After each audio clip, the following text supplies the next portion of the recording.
We're going to play a quick video clip. Kyle has done several debates, and this is a comment from the most recent debate that he had, where he's talking about pain and suffering and the existence of God, which is the topic he'll be speaking on tonight. And so this is Dr. Bart Ehrman, who is one who is an opponent of the Christian faith and one who considers it to be false, but an avid attacker of the truths of the Bible. And so we're going to hear a little bit of what he has to say, and then Kyle is going to jump into his lesson. Woman who was dying of starvation with a child on her breast who wasn't getting any milk, they were both going to die. If you believe in God, this is a problem.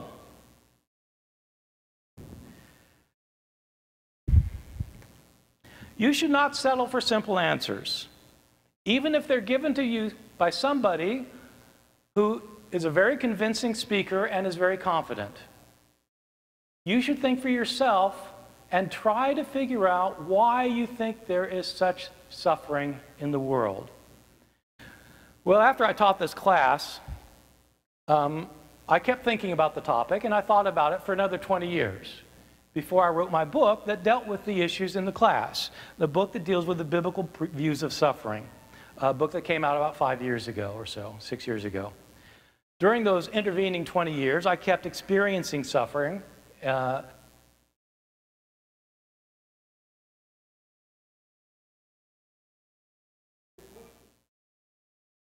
If there is an all-powerful, all-loving God, then why in the world would there be a woman who all she needs to live is just a little water? She's got a newborn child. In her mind and in her heart, she wants nothing more than for this child to live. And she's looking toward the sky asking, where is the water? Who's in control of the water? What a man by the name of Charles Templeton said. He said, this isn't an issue that you can throw off on bad, evil people doing bad things to people who don't deserve it. This is an issue that, well, you need to take it to the source. If she just needs water for her crops to grow and for her family to survive, and it's not coming, then is there a problem with a loving God? You could frame it like this. John is sitting on his bed. The past couple days have been a blur to him. In fact, he almost doesn't even remember them. He just keeps seeing the scene over and over in his mind. He had just taken his young wife to services that evening. He was driving back from services. It was a little rainy, but nothing big. And all of a sudden, he saw lights coming into his lane. He jerked the steering wheel to the left.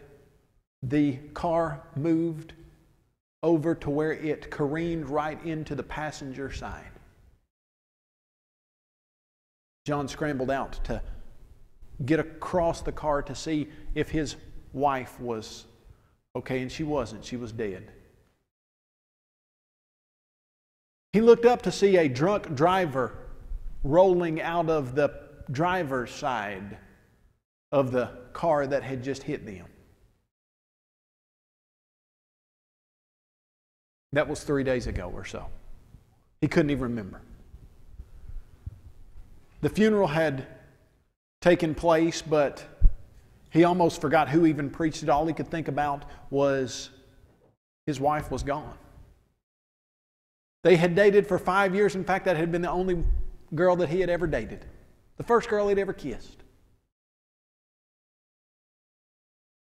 And now here he was, had been married just a few months, had plans that he and his new wife had cheerfully, in happy times, made so that they would be together. And now you know what he's asking, don't you? Why? Why my wife? You know, if anybody deserves this, what about the drug dealer on the other side of the city? He's the one that really deserves this. I mean, why doesn't the drug dealer accidentally get struck by lightning?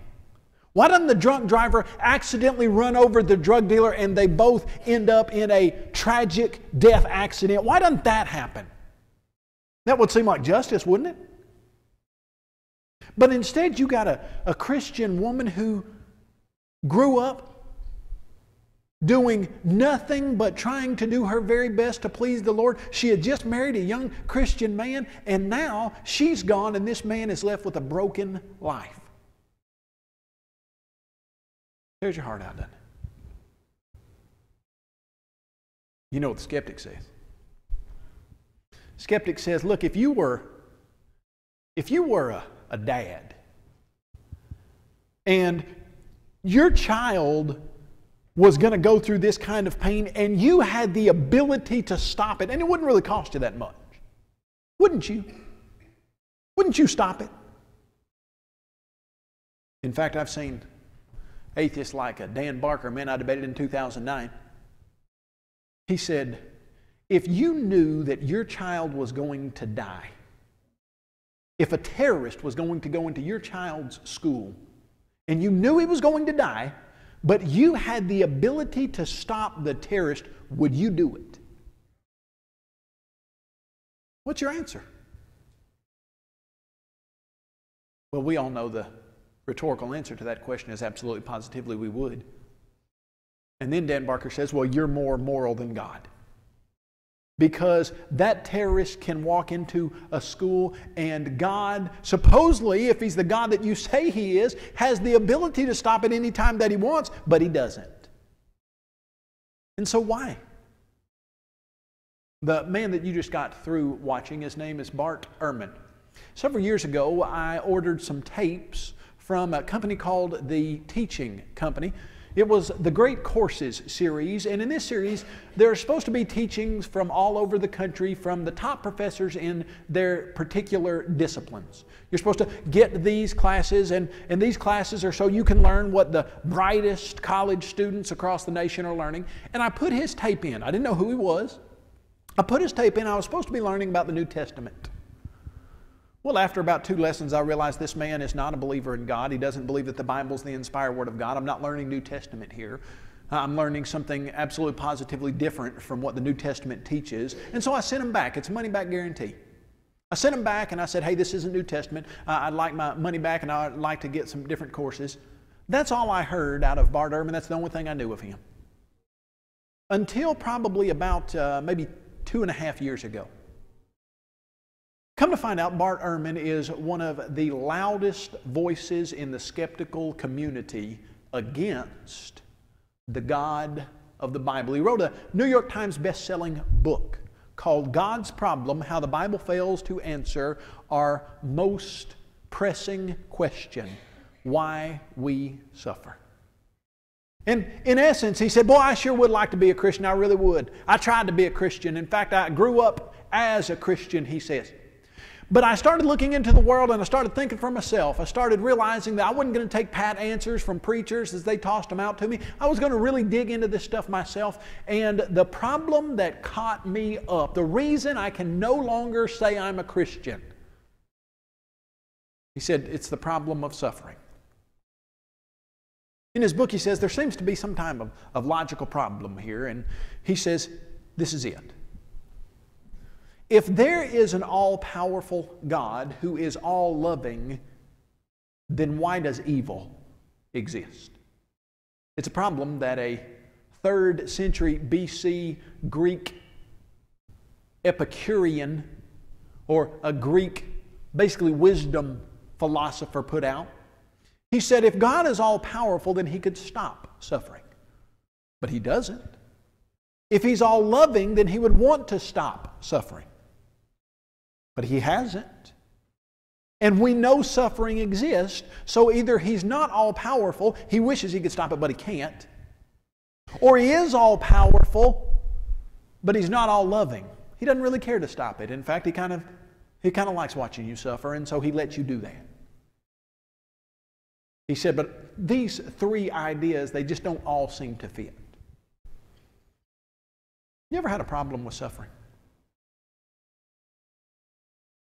Well, the truth is, if you haven't yet, you and I both understand you will. that this world is a place where there is suffering. Do you know the irony of the entire skeptic's challenge to suffering? You know, when the skeptic says to us, well, there can't be an all-loving, all-powerful God because there is suffering. The irony of that is the skeptics have the greatest problem answering the problem of suffering. Let me explain to you why. If you are here as a product of mindless chance processes over millions of years, if there's no God, if you are an evolved animal that arose from primordial slime numerous scores of millions of decades ago, and you are here looking at the world around you, why in the world would you think some things aren't fair?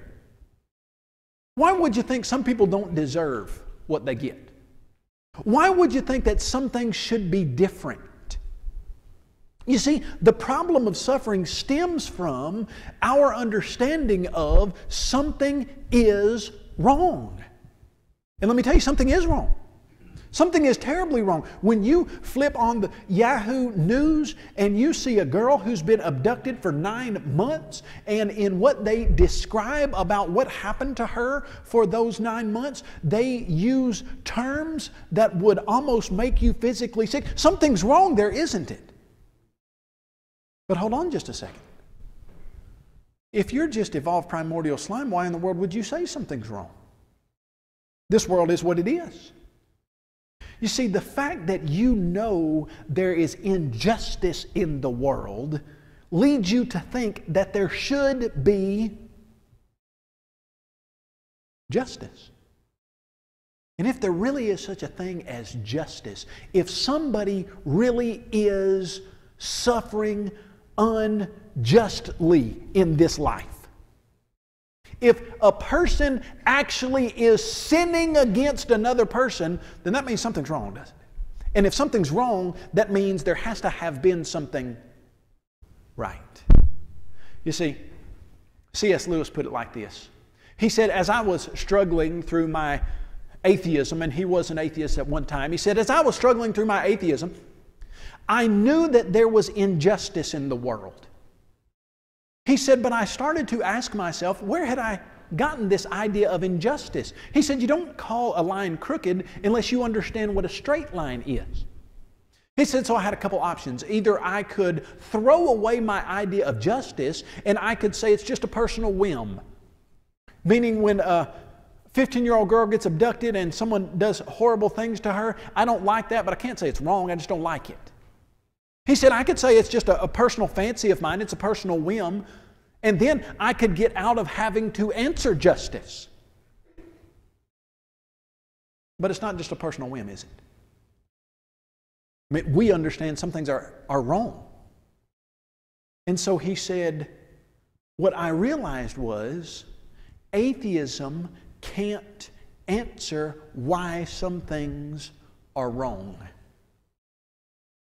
And in the concluding remark of his quote, he says, atheism turns out to be too simple. Here's what he meant by that. If there is an objective moral value, then there is a God. Evil is an objective moral value. Thus, there must be a God. Now, I found it very ironic when I debated Bart Ehrman. I came to the debate thinking that he would argue that, hold on just a second, that's not exactly right because, and I thought he'd say that's not right. Instead, what he said was, okay, that's true, there just are no objective moral values. He said there's nothing really that you can call evil. There's nothing really that you can call good. Now stop right there. Do you see where the real problem of evil lies? If there really is something that's evil, there has to be a God. And so logically, if you were just going to put it down to which answer is logically correct, atheism cannot logically even be correct. If there is objective moral evil, then there has to be a creator. There is objective moral evil, therefore there has to be a God. Plain and simple. It's really that simple. But hold on. that doesn't really help us that much. Insofar as I know many, many Christians who admit that's the case, sure. I understand that. But my daughter's still dead.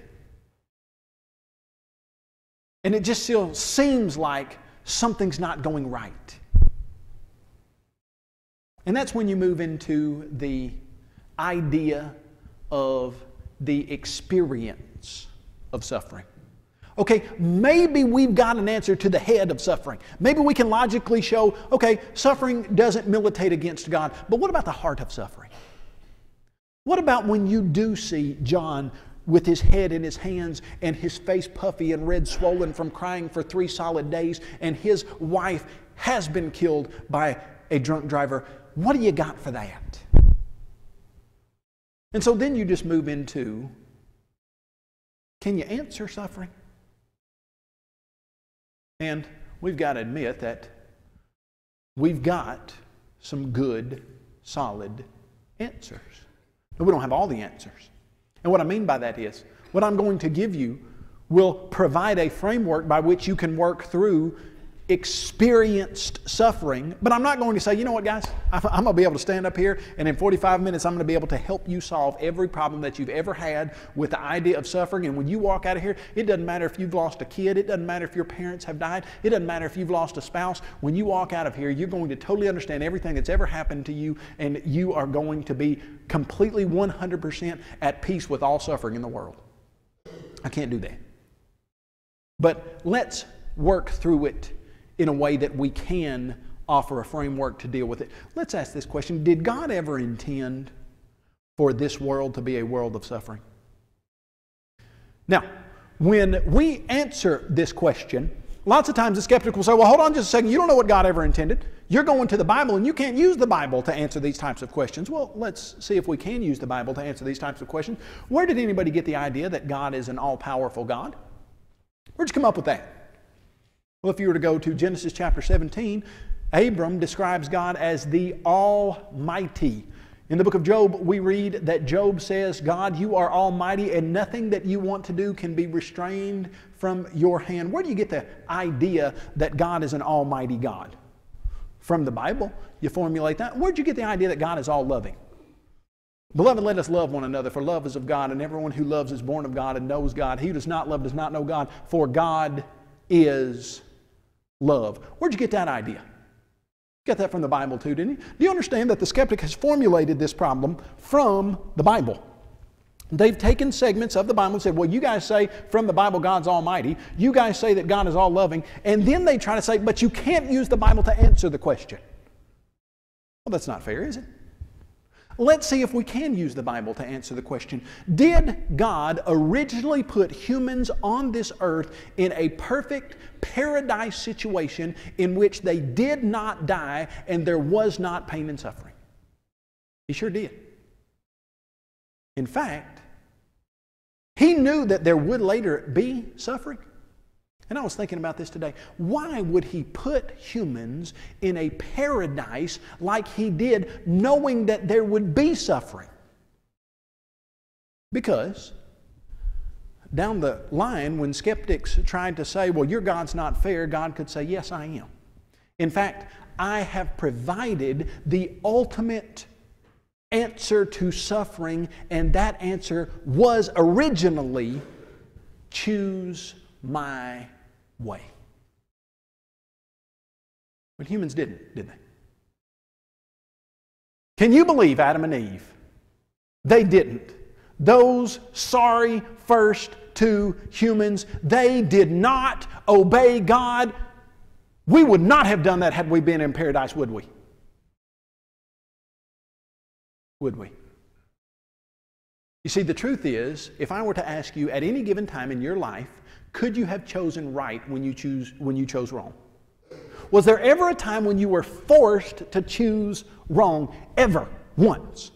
Okay, no, because we understand that God will not allow you to be tempted beyond what you are able to bear, but with every temptation He provides a way of escape, the inspired writer said. So you mean to tell me that in every single position of your life, you had the opportunity to choose right, and there was a door open for you to choose it, but you didn't, did you? Oh, I'm not saying that because I know what you've done in your life. I'm saying that because I know what I've done in my life.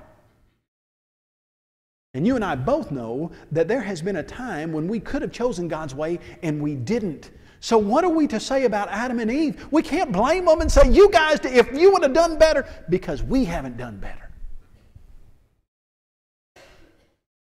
Isn't it true that much of the suffering, the pain that we experience in our life, we bring on ourselves? You know, I was doing some research for my CYC lesson. There's a guy came in the emergency room, had an arrow stuck straight through his right eyeball, all the way through the back of his skull, about 8 inches sticking out. He's walking around still. Missed the important parts of his brain by less than a millimeter. Walked into the emergency room and said, man, how'd that happen? He said, well, I was walking through the woods, the arrow came out of the blue and hit me now. They said, you're lying.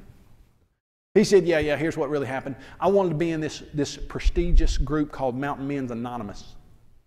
And me and my buddy's been drinking a lot of beer, and my buddy said, I'll tell you what, put this beer can on your head, I'll shoot it off with an arrow. He was drunk out of his mind, so was his buddy. Walks in, gets his right eye shot out by his drunk friend because he wants to be in a club called Mountain Men's Anonymous. Now, he's not going to be able to see for the rest of his life, and whose fault is that? You can blame God for that. You're going to say, God, you could have put that guy in a different situation where he wouldn't have done that to himself. You and I both know that if we were to look at some of the pain and suffering that we've experienced, we would have to admit it's our fault. In fact, a lot of it is, isn't it?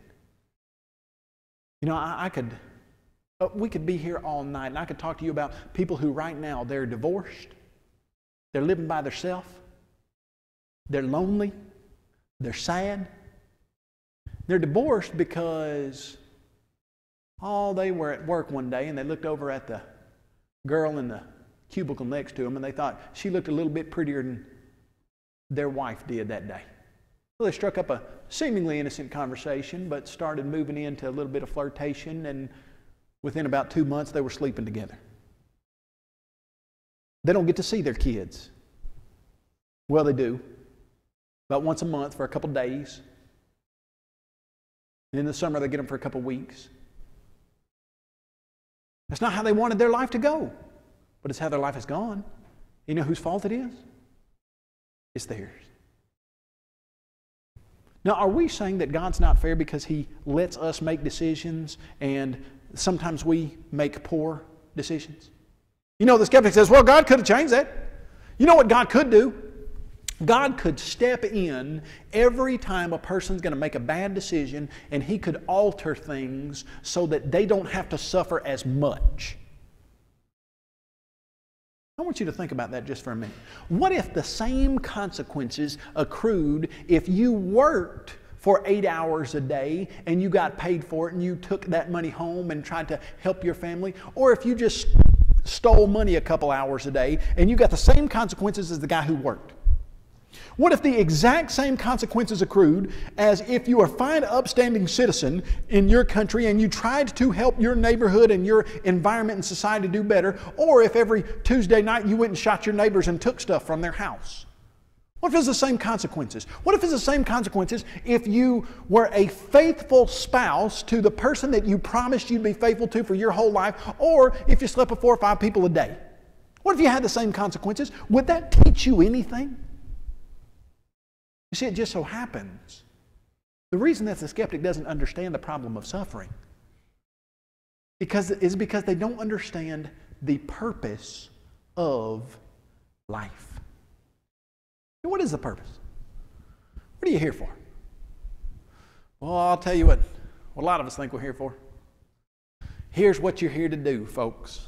You're here to make sure you've got a 55-inch screen on the wall of your house, especially in the fall in Alabama.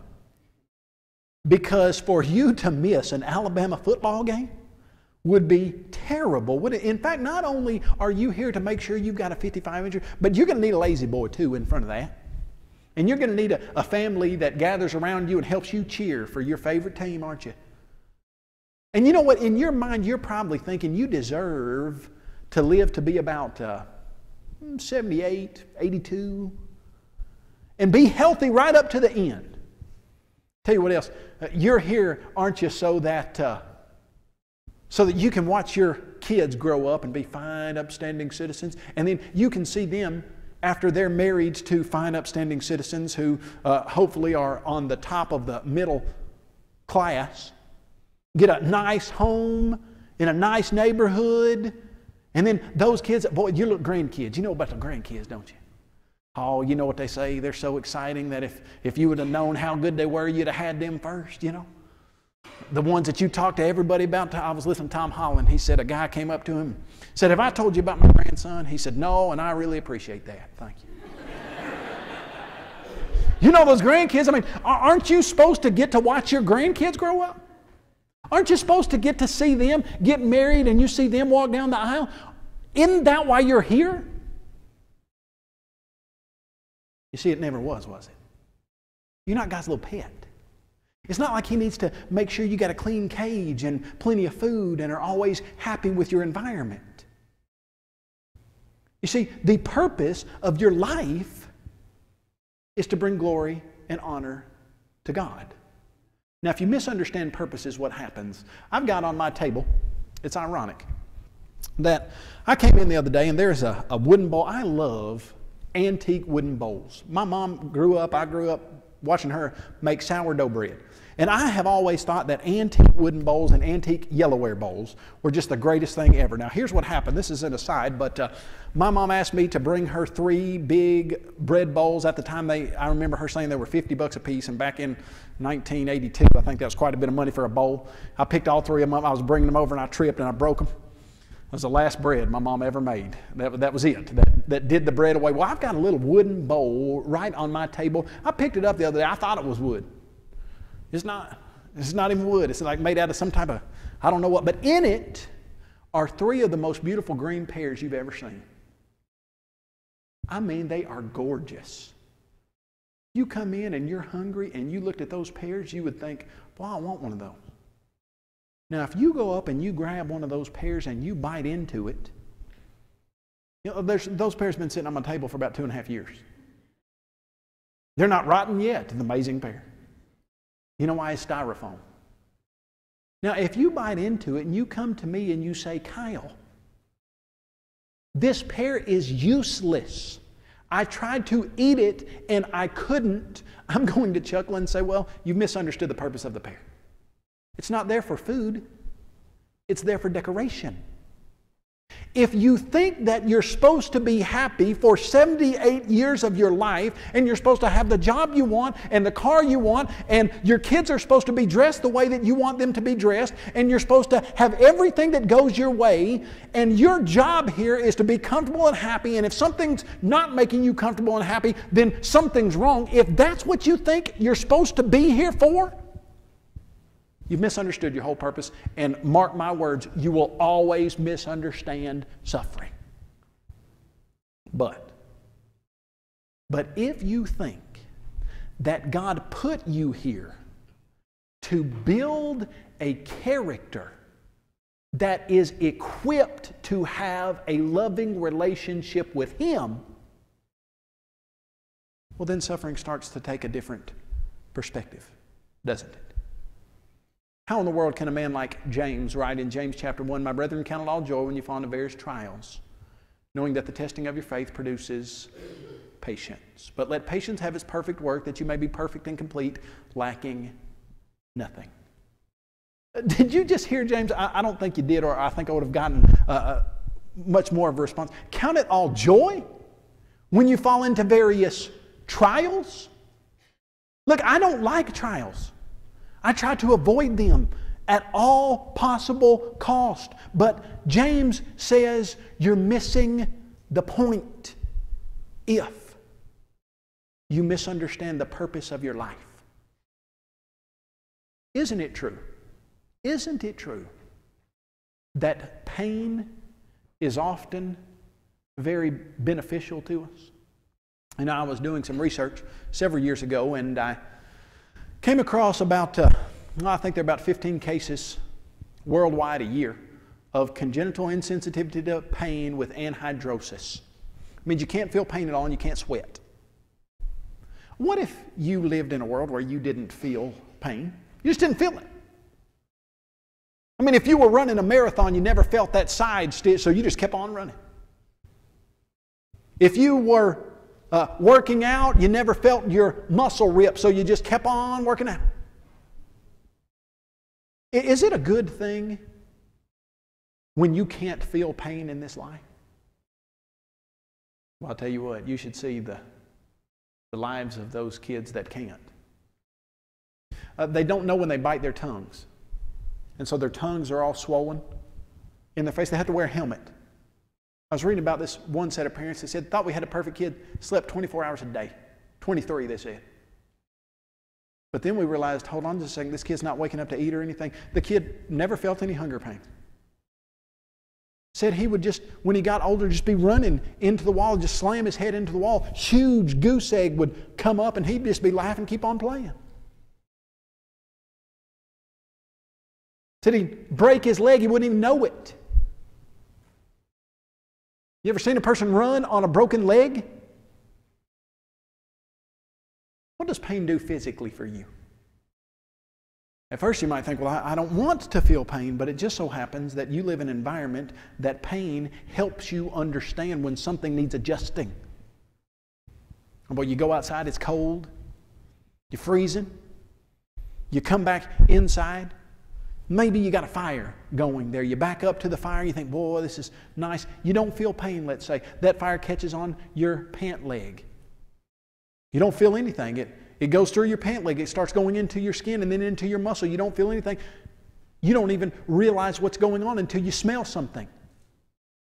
By then, your muscles are so burnt, you can't even hold yourself up.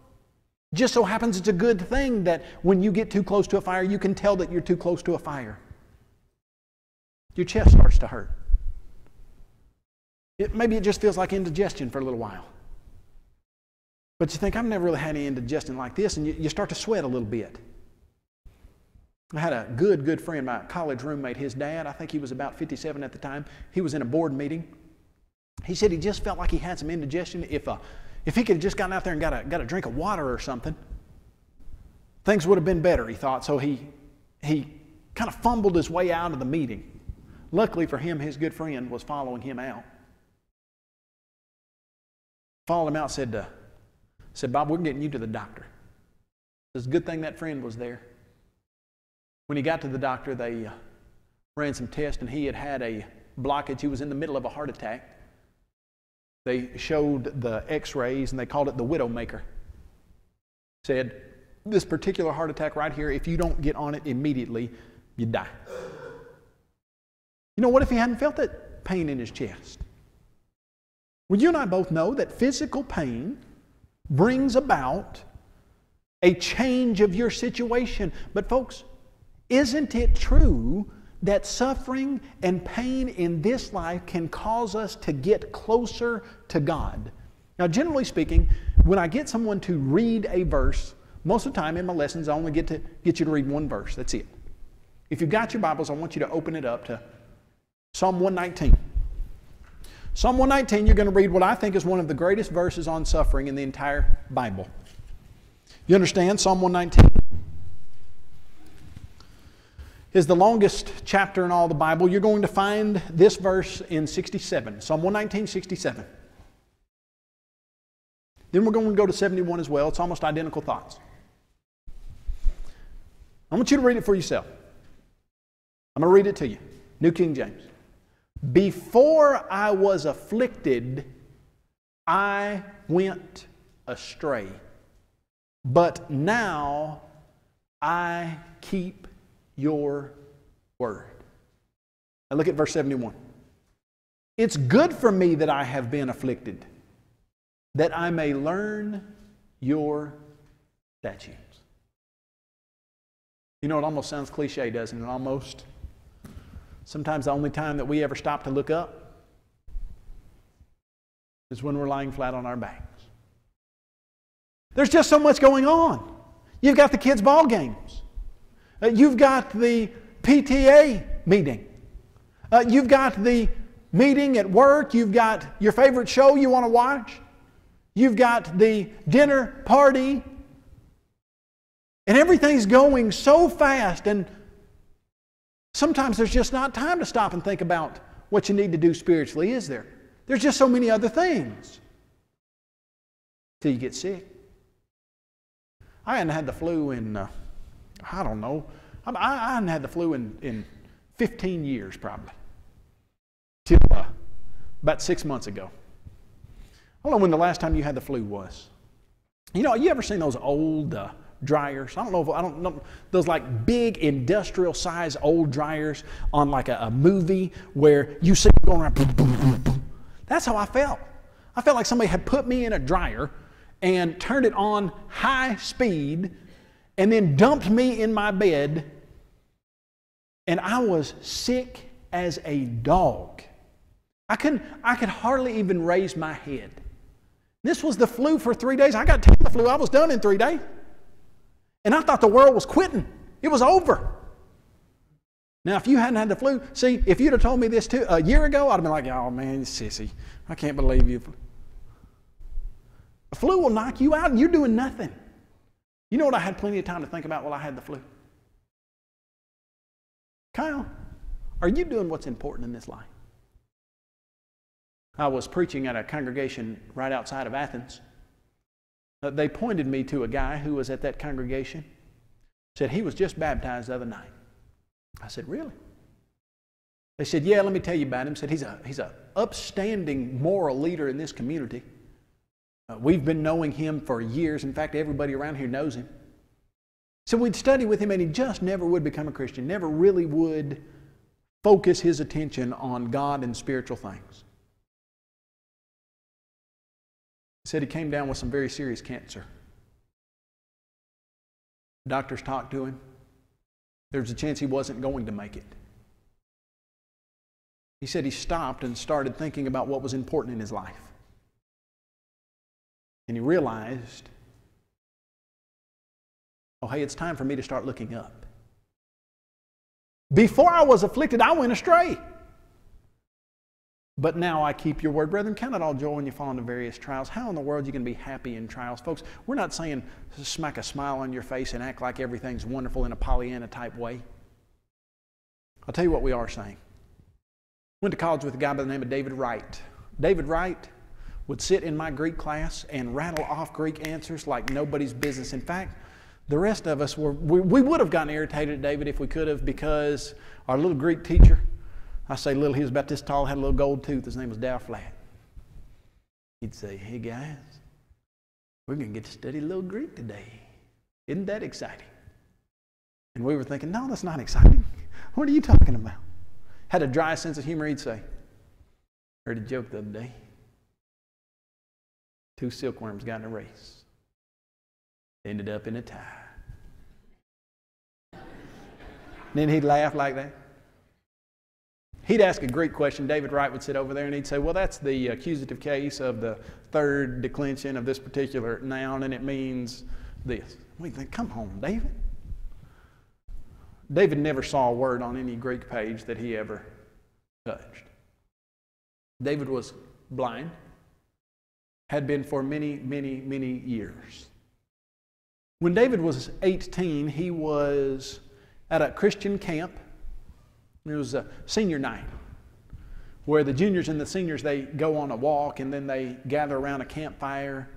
Lots of times at the end of an emotional week of camp, they've been working together, been digging through spiritual realities. It's real good. You get real close to people then sometimes.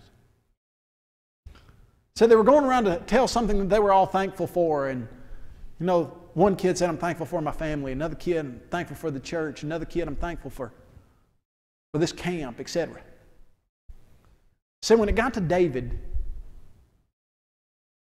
everybody was just kind of wondering. In your mind, you don't really say it like this, but the kid who's been blind for so long, and what's he thankful for? I bet he's bitter. But there's a lot of stuff he wishes he could see that he won't ever. He said, I'm thankful that I am blind because I see things that no one else does. You remember when the Pharisees came to Jesus and they were arguing with him about that blind man? And he said, if you were blind, you would have no sin. But now you think that you see. And you're missing it all.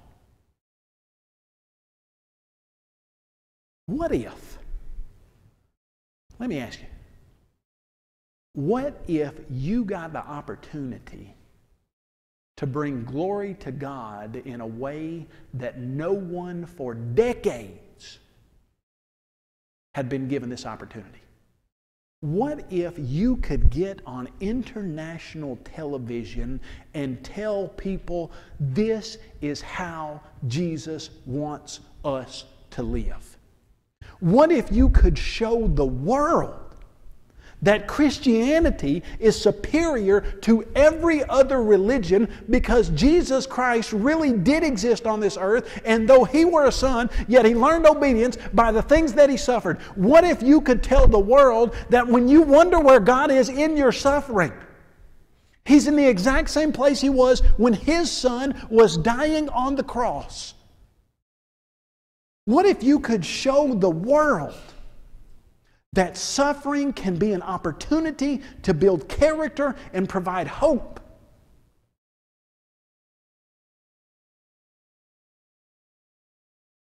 And what if it came at, at the cost of you having Ebola? Being a young doctor who's got his whole life ahead of him, who's prepared to work in the Lord's kingdom, but it just doesn't seem fair. But you were given a chance to, whether by life or by your death, bring glory to your God and Father in heaven. Wouldn't that be something? For me to live, Paul said, is Christ. For me to die is gain. You see, the reason that suffering should not shake you as a Christian, I'm not saying it shouldn't touch you. I'm not saying it shouldn't hurt you. I'm saying it shouldn't shake you. The reason that suffering shouldn't shake you as a Christian is because ultimately, this world is not our home. We're just passing through. Our treasures are laid up somewhere beyond the blue. The angels beckon us. The heavens open door. And isn't it the case when we can't feel at home in this world anymore? That's when we really understand the value of suffering. When you realize you're just a straying pilgrim, and then you look at all the stuff that Paul went through. 5 times he was beaten, he was night and a day in the deep, he was stoned virtually to death. And he said, my light affliction, which is but for a moment, is working for us a far more exceeding and eternal weight of glory. If suffering was good enough for Jesus Christ, good enough for me. And if I can bring glory to God through my life, whether by suffering or by prosperity, dear God, your will be done. If you have caused suffering, if you have allowed suffering to cause you to move away from your God, isn't it time you took a step back and asked yourself, what am I doing here? What's my purpose? Am I prepared for my eternal life? We're going to stand, we're going to sing an invitation song. If you need to respond to the Lord's invitation, I hope that you will, as we stand and as we sing.